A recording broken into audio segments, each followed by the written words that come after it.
அண்ணாமலையுடைய வருகைக்கு பிறகு தமிழ்நாட்டில் பிஜேபி ஓரளவு எழுந்திருக்கு அப்படின்ற உண்மையை நம்ம ஏத்துக்கல அப்படின்னா நம்மலாம் பொய் சொல்றோம்னு அர்த்தம்.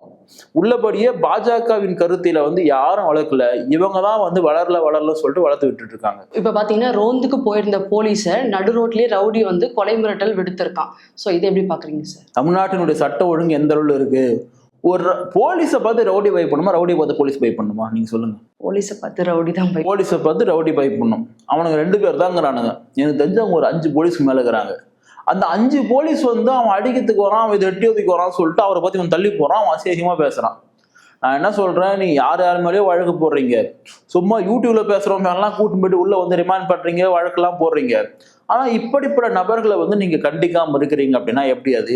ஆனா இன்னைக்கு அந்த ரவுடிக்கு மாவு கட்டு போட்டிருக்கான்னு நினைக்கிறேன், அதே காலில் போட்டிருக்கான்னு நினைக்கிறேன். உங்களை அவன் எட்டி உதைச்சான்றதுக்காக நீங்க மாவு கட்டு போடக்கூடியதை நியாயப்படுத்தல. ஆனா இது போன்ற நபர்களுக்கு எல்லாம் உங்க மேல எப்படி பயம் இல்லாம போச்சு?